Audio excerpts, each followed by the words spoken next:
अब हम node JS, express JS and mongoose को यूज़ करके गेट एपीआई बनाएंगे। बट इस टाइम जैसे कि मैंने आपको लास्ट लेक्चर में बताया था, इस बार हम एक मॉड्यूलर अप्रोच यूज़ करेंगे, एक एमवीसी पैटर्न यूज़ करेंगे, जैसा एक रियल इंडस्ट्रीज में यूज़ होता है। एमवीसी मतलब मॉडल व्यू कंट्रोलर टाइप एक पैटर्न यूज़ करेंगे। एक पैटर्न में बनाएंगे, जो भी हम अपनी एपीआई बनाएंगे गेट एपीआई, वो इस तरीके से मैं बनाना सिखाऊंगा आपको, जो एकदम रियल प्रोजेक्ट में जैसे हम बनाते हैं। तो उसी तरीके का एक फोल्डर स्ट्रक्चर मैं यूज़ करने वाला हूँ आज के इस लेक्चर में।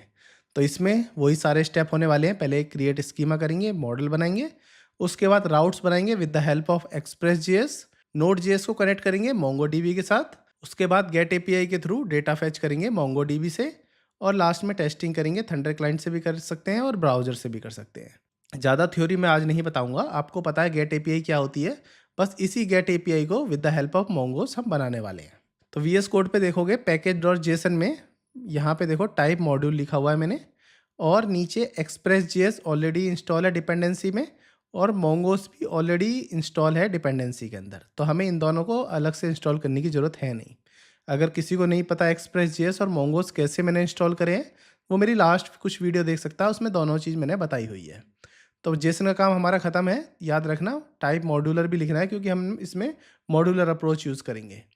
इसके बाद मैं चाहता हूँ कि आपको स्टार्टिंग से बताऊँ, तो इसको app.js को मैं यहाँ से क्लियर कर लेता हूँ। app.js में इस समय कुछ नहीं है, और मैंने अपनी एक नई ब्रांच कट कर ली है, मोंगोस गेट एपीआई। सारा कोड मेरी इस ब्रांच पे आपको मिल जाएगा आज के इस लेक्चर का। वहाँ जाके मुझे गिटहब पे फॉलो कर लें, तो आपको फ्यूचर में जो भी मैं कोड कमिट करता हूँ उसकी इन्फॉर्मेशन मिलती रहेगी। तो पहले मैं आपको फोल्डर स्ट्रक्चर बताता हूँ कि फोल्डर स्ट्रक्चर हम किस तरीके का यूज़ करने वाले हैं आज। देखो, ये तो हमारी एंट्री फाइल है app.js। इसके अंदर एक फ़ोल्डर और बनाएंगे हम, जो होगा कॉन्फ़िग। एक फ़ोल्डर बना हुआ है, इसके अंदर कॉन्फ़िगरेशन फाइल्स रखी जाएंगी, मतलब डीबी की db.js में डीबी रिलेटेड जो भी फाइल होंगी इसके अंदर रखी जाएंगी। एक और फोल्डर बना लेते हैं, कंट्रोलर्स। इसके अंदर यूज़र रिलेटेड जो भी कंट्रोलर होंगे, जो भी इसके अंदर व्यू तरह से मान लो, एक तरह से बिजनेस लॉजिक जो है इसके अंदर मैं लिखूंगा। एक फ़ोल्डर और बना लेता हूँ, वो मेरे लिए होगा राउट्स के लिए। तो इसके अंदर मैं सारे राउट्स लिखूंगा। ये हो गया। एक फोल्डर में और बना लेता हूँ, वो होगा मेरा मॉडल्स के लिए, मॉडल्स। ठीक है, इसके अंदर मैं सारे मॉडल्स लिखूंगा। अभी तो आप सोच रहे होगे एक एक ही लिखूंगा, बट अगर हमारा प्रोजेक्ट बहुत ही बड़ा प्रोजेक्ट होता तो हर एक किसी के अंदर बहुत बहुत सारी फाइलें होती। कन्फिगरेशन के अंदर मेरे को एक फ़ाइल बनानी है db.js। db.js के अंदर मोंगो डीबी कनेक्ट रिलेटेड हम लॉजिक लिखने वाले हैं, कैसे हम अपनी मोंगो डीबी को कनेक्ट करेंगे। तो इस तरीके से ही पहले इंपोर्ट करो मोंगूश फ्रॉम मोंगूश। तो पहले हमने अपना, हम मोंगूश के साथ काम कर रहे हैं तो मोंगूश को हमने इंपोर्ट कर लिया। फिर लिखेंगे हम कनेक्ट, जैसे हमने लास्ट लेक्चर में हमने कनेक्ट कराया था डीबी। देखो लॉजिक एकदम सिमिलर रहेगा, बस मैंने आज थोड़ा सा फोल्डर स्ट्रक्चर इस तरीके का बना दिया जैसे रियल वर्ल्ड में यूज़ होता है, और बाकी हम एपीआई जो है गेट करना सीखेंगे आज। इस तरह से इसका कुछ भी एक नाम रख लो। डीबी में जो डेटा है वो एसिंक्रोनस ऑपरेशन होता है, तो इसलिए एसिंक्रोनस रखा है मैंने। एसिंक रखा है तो इसके अंदर अवेट भी होगा, तो इसके अंदर मैं ट्राई कैच यूज़ कर लेता हूँ, ट्राई, और यहाँ लिख देते हैं कैच। इसके अंदर हम लिख सकते हैं कंसोल डॉट एरर में मोंगो डीबी कनेक्शन फेल, और यहाँ से एरर दिखा जाएगा आपको। इसके बाद इसके अंदर अवेट लिखना है, अवेट, और मोंगूस डॉट कनेक्ट। ध्यान रखना मोंगूस डॉट कनेक्ट, यहाँ पे मोंगो डीबी, यहाँ पे इसके आगे अपना जो आपका डेटाबेस का यूआरएल है वो, या तो आप एटलस यूज़ कर रहे हो तो एटलस का यूआरएल यहाँ पे रहेगा। एटलस के लिए मैं एक स्पेसिफिक वीडियो बना दूंगा, अभी डोंट वरी। तो मोंगो डीबी के कंपास में जाओ और अपना यूआरएल चेक कर लो। तो मैं कंपास में चला गया हूँ। देखो ये जो लोकल होस्ट का यूआरएल है 27017, इसी को ही हमें रखना है यहाँ पे। तो लोकल होस्ट 27017 इसी को रख लिया, और ये हमारा प्रोजेक्ट का नाम होगा। इसके आगे जो भी हमारा प्रोजेक्ट है उसका नाम, तो हमारा प्रोजेक्ट क्या है, स्टूडेंट डीबी। तो यहाँ पे लिखना है हमें स्टूडेंट डीबी। तो यहाँ से मैंने स्टूडेंट डीबी बना लिया, बस इतना ही रखना है, और इसको यहाँ से बंद कर दो। ठीक है, यहाँ से मैंने स्टूडेंट डीबी मतलब उठा लिया। बस यहाँ से ये समझो कि मैंने अपना मोंगो डीबी कनेक्ट कर लिया। अब कंसोल लॉग में आप दिखा सकते हो मोंगो डीबी कनेक्ट सक्सेसफुली।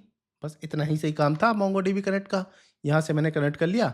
ये जो आप फंक्शन बनाया आपने कनेक्ट डीबी, यहाँ से आपको एक्सपोर्ट करना पड़ेगा, जब ही दूसरी फाइल उसको इंपोर्ट कर पाएंगी। तो यहाँ पे लिखो एक्सपोर्ट डिफ़ॉल्ट कनेक्ट डीबी। तो यहाँ से आपने एक्सपोर्ट भी कर दिया। तो हमारा पहला स्टेप कंप्लीट हो गया। हमने डेटाबेस कनेक्ट कर दिया। दूसरा स्टेप है हमें मॉडल बनाना है। तो दूसरे स्टेप में जाते हैं। मॉडल्स के अंदर यहाँ पे एक फ़ाइल बना दो, जिस तरह से फॉर एग्जांपल मैं यूज़र मॉडल डॉट जेएस, यहाँ मैं मॉडल बनाऊंगा। जितने भी मॉडल मैंने आपको लास्ट लेक्चर में सिखाए थे, एक ही फाइल में लास्ट लेक्चर में सिखाए थे, यहाँ मैं वो अलग अलग कर रहा हूँ। तो यहाँ मैं करूँगा पहले इम्पोर्ट मोंगूश फ्रॉम मोंगूश। ठीक है, यहाँ से मैंने मोंगूश जो है इम्पोर्ट कर लिया। ये हमें मॉडल में ज़रूरत पड़ेगी इसलिए मैंने इम्पोर्ट करा है। और यहाँ से लिखूँगा कॉस्ट। कॉस्ट में यहाँ पे लिख दो जो भी स्कीमा बनानी है। मॉडल्स के अंदर स्कीमा ही होती है ज़्यादातर, तो मैं यूज़र स्कीमा इसका नाम रख देता हूँ। Is equal to new Mongoose dot schema, ये इसका पैटर्न है स्कीमा बनाने के लिए। इस तरह से इसको बंद कर दो। फिर इधर से हमें स्कीमा देखनी है। अपने डीबी में जाओ और देखो इसके अंदर स्कीमा में क्या था। एज थी, सिटी थी और नेम था। एज नंबर में, सिटी और नेम स्ट्रिंग में। ठीक है, ये हमें डेटा टाइप के थ्रू यहाँ पे देना है। देखो एक नेम था हमारा स्ट्रिंग में, एज थी एज नंबर में, और तीसरी चीज़ थी सिटी थी हमारी स्ट्रिंग में। तो तीनों चीज़ थी, तीनों चीज़ मैंने यहाँ पे डिफाइन कर ली उसको एज ए डेटा टाइप करके। जो भी इसका टाइप था तीनों का मैंने एज ए स्कीमा में यहाँ लिख दिया। अब इसके नीचे लिखो कॉस्ट। एक नॉर्मल एक वेरिएबल ले लो यूज़र्स। तो इसके अंदर देखो जो आपकी मॉडल है, मॉडल में आपको स्कीमा भी मिलेगी। जो ये स्कीमा है अपने मॉडल के अंदर यहाँ पे डिफाइन कर सकते हो सेकंड पैरामीटर में। फर्स्ट पैरामीटर में आपको कलेक्शन दिखाना है कि आपके कलेक्शन का नाम क्या था। तो चेक कर लेते हैं कलेक्शन का नाम क्या था। कलेक्शन का नाम था हमारा स्टूडेंट्स। तो यहाँ पे यूज़र्स की जगह मुझे लिखना है स्टूडेंट्स, बस इतना। तो ये इस यूज़र में, अब इस यूज़र कांस्टेंट में एक तो स्कीमा भी है आपका और कलेक्शन भी है। ठीक है, और बस इसको एक्सपोर्ट डिफ़ॉल्ट यूज़र कर दो। यहाँ से हमने डिफ़ॉल्ट एक्सपोर्ट कर दिया है, तो कोई भी इसको इंपोर्ट कर सकता है। दो काम हमारे कंप्लीट हो गए। तीसरा काम क्या है, कंट्रोलर का।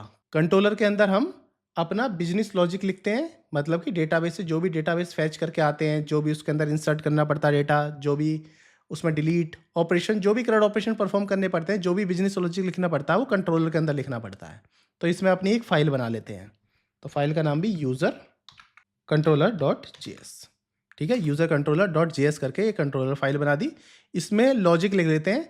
इसमें जो लॉजिक होगा वो होगा गेट एपीआई का लॉजिक। चलो इसको बना लेते हैं। पहले इंपोर्ट करते हैं यूज़र जो हमने बनाया था। यूज़र मॉडल से यूज़र इंपोर्ट कर लो। मॉडल्स के अंदर यूज़र मॉडल, इस मॉडल के अंदर यूज़र मॉडल के अंदर यूज़र मॉडल की स्पेलिंग एक बार चेक कर लेते हैं। हमने जो बनाई थी अपने यूज़र मॉडल की स्पेलिंग, रीनेम कर देते हैं। ठीक है, रीनेम कर दी क्योंकि मॉडल की स्पेलिंग ठीक नहीं थी। तो अब ठीक है। देखो मॉडल्स के अंदर, यूज़र मॉडल के अंदर आपको मिलेगा यूज़र्स। इसके अंदर मिलेगा देखो यूज़र्स। इस यूज़र को मैंने इंपोर्ट कर लिया। ठीक है, यहाँ से सिंपल लिखते हैं एक्सपोर्ट। यहाँ से मैं डायरेक्ट एक्सपोर्ट कर रहा हूँ। चाहते तो नीचे भी आप एक्सपोर्ट कर सकते थे, वो आपके ऊपर है। एक्सपोर्ट कॉस्ट, और इस यहाँ लिख देते हैं कि गेट एपीआई यूज़ कर रहे हैं तो हम गेट यूज़र। मैं गेट स्टूडेंट भी लिख सकता था, वो आपके ऊपर है, आप कुछ भी लिख सकते हो। यहाँ से मैं गेट एपीआई यूज़ कर रहा हूँ, याद रखना। तो मैं लिखूँगा एसिंक, क्योंकि एपीआई आ रही है तो एसिंक अवेट का इसमें यूज़ होगा। तो इसमें दो चीज़ होती हैं एपीआई में, एक रिक्वेस्ट और एक रिस्पॉन्स। ठीक है, इतना लिख दिया। और इसके अंदर हम अपना लॉजिक लिख सकते हैं। लॉजिक भी मैं ट्राई कैच में ही लिखूँगा, क्योंकि ट्राई कैच में मैं ज़्यादातर इसलिए प्रीफर करता हूँ क्योंकि इसमें एरर हैंडलिंग आराम से हो जाती है। तो पहले लिखो ट्राई के अंदर कॉन्स्ट एक यूज़र्स ले लो एज ए वेरिएबल, जिसमें यूज़र से फाइंड कर लो। तो ये मतलब डेटाबेस से मेरा डेटा फाइंड करके ला रहा है मेरे पास। ठीक है, उस डेटा को मैं रिस्पॉन्स में दिखा सकता हूँ। तो या तो आप इस तरह से दिखा दो, अगर स्टेटस 200 करके कुछ जेसन में दिखाना चाहते हो तो ऐसे दिखा दो, या फिर सिंपल भी दिखा सकते हो response dot JSON. Response dot JSON में दिखा दो, वही बात पड़ेगी। स्टेटस दिखाने की जरूरत नहीं। स्टेटस आप दिखाना चाहते हो तो स्टेटस पे भी दिखा सकते हो। यहाँ पे लिख देते हैं कैच। कैच में एरर दिखाना है तो एरर आप इस तरह से दिखा सकते हो। अगर कोई एरर आता है तो 500 एरर आ जाएगा, और जेसन में एक मैसेज फैच हो जाएगा एरर फैचिंग यूज़र, और यहाँ से एरर मिल जाएगा। इस तरीके से एक्सपोर्ट कर दिया ऊपर ही, तो एक्सपोर्ट डिफ़ॉल्ट नीचे लिखने की ज़रूरत नहीं है।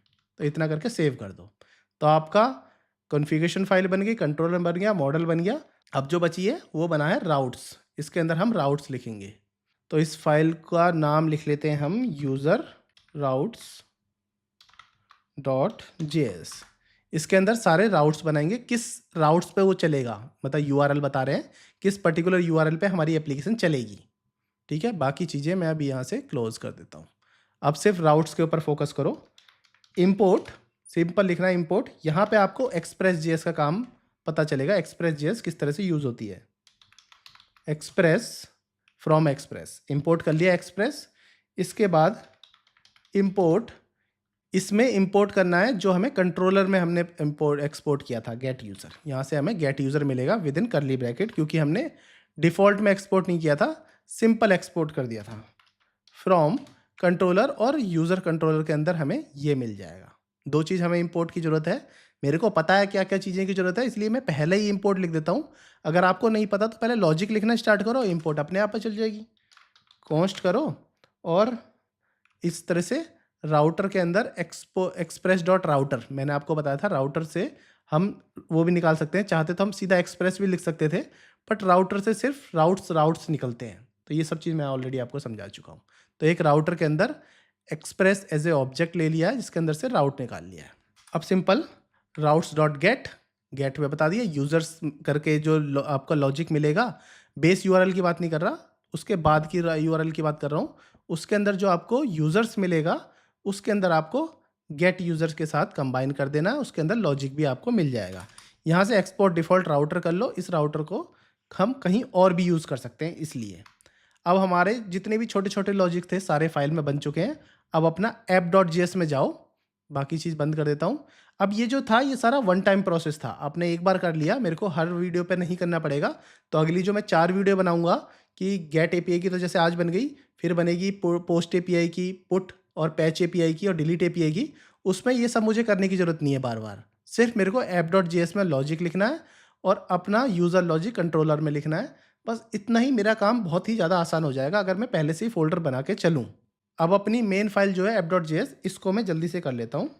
जो चीज़ मुझे इसमें इंपोर्ट चाहिए एक्सप्रेस फ्रॉम एक्सप्रेस, एक चीज़ एक्सप्रेस चाहिए, इंपोर्ट चाहिए कनेक्ट। देख लेते हैं डीबी हमने किस तरह से कनेक्ट किया था, कनेक्ट डीबी, इसको कॉपी कर लेते हैं और यहाँ पे पेस्ट कर लेते हैं। कनेक्ट डीबी फ्रॉम कन्फिगरेशन के अंदर डीबी डॉट जेएस। ठीक है, एक जो इंपोर्ट चाहिए, तो यहाँ से लिखता हूँ मैं यूज़र राउट्स। तो यूज़र राउट्स मुझे राउटर के अंदर, यूज़र राउटर्स के अंदर मिल जाएगा। तो ये 3 चीज़ें चाहिए, यहाँ मैंने मेन फाइल में लिख ली हैं। अब क्या करता हूँ, कॉन्स्ट लिखता हूँ, जैसे कि हम हमेशा लिखते थे, ऐप के अंदर से एक्सप्रेस उठा लो।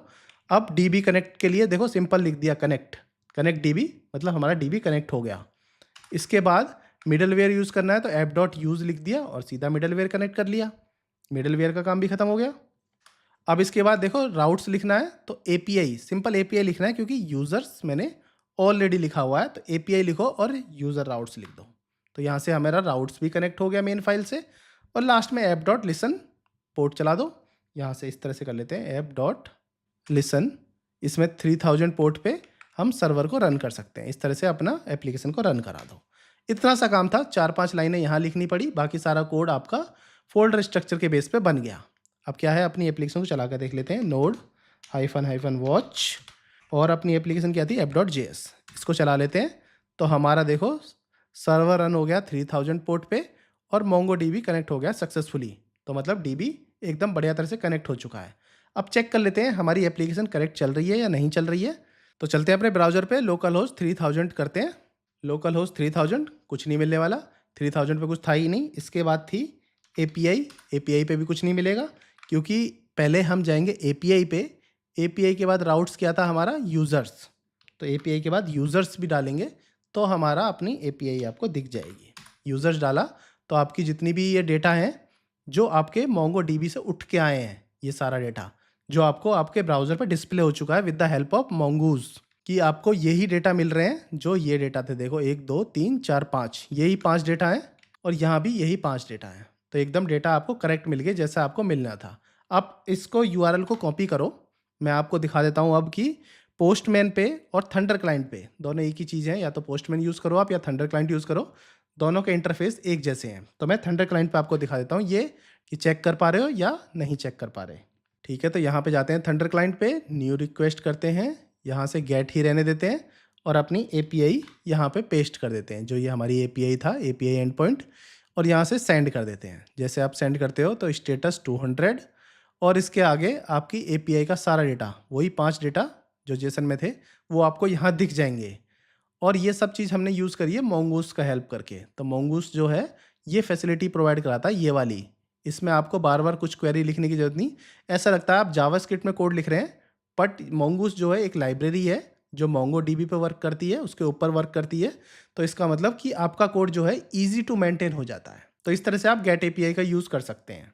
तो ठीक है, आज आपने गेट एपीआई बनानी सीखी, गेट एपीआई कैसे बनाते हैं, और उसकी हमने प्रॉपर टेस्टिंग भी करी ब्राउज़र से भी और थंडर क्लाइंट से भी। आई होप आपको कोई इशू नहीं आना चाहिए। अगर कोई इशू आ रहा हो तो फिर भी आप मुझे कमेंट बॉक्स में लिख सकते हैं, मैं आपकी पूरी हेल्प करूंगा इशू रिजॉल्व करने की। मेरे चैनल को सब्सक्राइब किए बिना नहीं जाना दोस्तों, आपके एक सब्सक्राइब से ही मुझे मोटिवेशन मिलता है। Thank you, thanks for joining.